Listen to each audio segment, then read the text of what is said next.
नमस्कार, मैं हूं आपके साथ प्रदीप आजाद। वाकई एक बात तो है कि राहुल गांधी ने जो हिम्मत दिखाई और जो जलवा हिंदुस्तान में पेश किया या कहें कर रहे हैं, उसने सियासत करने वालों को सोचने पर मजबूर तो कर दिया है।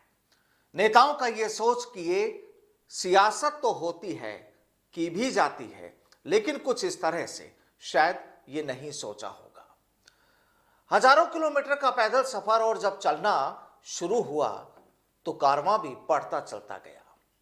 अब राजस्थान से तो राहुल गांधी का सफर रुखसत कर गया। पड़ोसी सूबे हरियाणा में उनकी यात्रा दाखिल हो गई, लेकिन राजस्थान के कांग्रेसी नेताओं में जाते जाते भी उन्होंने यानी राहुल गांधी ने हलचल तो मचा दी है। जाहिर है कि फिलहाल चाहे पार्टी का अध्यक्ष कोई भी हो, लेकिन हुक्म तो राहुल गांधी का ही चलता है। और जो हुक्म अब उन्होंने सूबे के नेताओं को दिया है, हर महीने एक दिन पैदल चलने का, उसके बाद हमारे नेताओं की हार्ट बीट बढ़ गई है।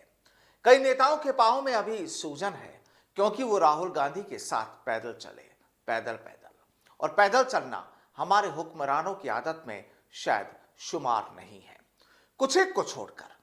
और वहीं दूसरी तरफ जिस तरह राहुल गांधी राजस्थान से विदाई से कुछ देर पहले जो गुस्सा हुए, एक तस्वीर में वो दिखाया गया था कि एक कार्यकर्ता उनके साथ सेल्फी लेने की कोशिश करता है और वो उसे झटक देते हैं।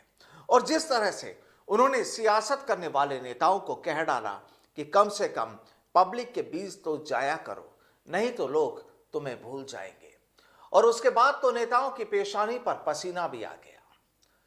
अब इस सर्दी के मौसम में अगर किसी के माथे पर पसीना आए तो सोचिए कि कुछ तो बात है।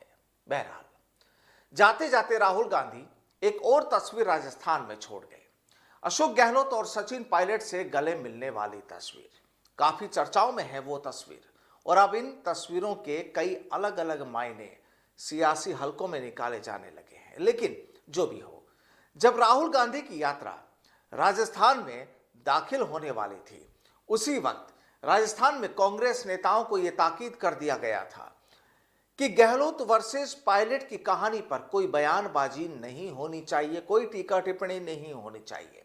और वाकई इस दौरान अनुशासित कांग्रेसी नेताओं ने इस विषय पर कोई बयानबाजी की भी नहीं, क्योंकि कुछ नेताओं को उम्मीद थी कि राहुल जब राजस्थान में होंगे तो राजस्थान की इस लड़ाई पर कुछ कहेंगे या करेंगे जरूर। लेकिन उन्होंने भी जब ऐसा नहीं किया तो अब कई नेताओं के पेट में आफरा आने लगा है। लग तो ऐसा ही रहा है। और सियासत पर पैनी नजर रखने वालों का तो अब यहां तक कहना है कि अब ज्यादा दिन तक राजस्थान में ये चुप्पी वाली कहानी नहीं लिखी जाएगी। अब बोलेंगे खेमेबाजी में बटे नेता। दरअसल यहां बात यह भी कही जा रही है कि चाहे गहलोत और पायलट कुछ बोले या ना बोले, लेकिन जो नेता इस भरोसे थे कि यहां अगर कुछ होगा तो उनका भी भला हो जाएगा, लेकिन अब उन्हें भी लगने लगा है कि अगर ये चुप्पी इसी तरह रही तो उनकी नेतागिरी का क्या होगा।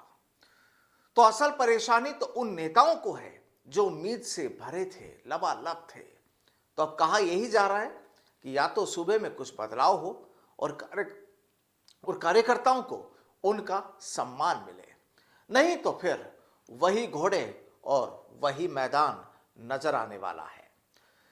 जाहिर है अब अगले साल विधानसभा चुनाव भी होने वाले हैं और कांग्रेस और भाजपा दोनों ने चुनावी तैयारियों को लेकर अपनी अपनी कमर कस भी ली है। ऐसे में भंवर में फंसे नेता को ज्यादा ही परेशान नजर आ रहे हैं।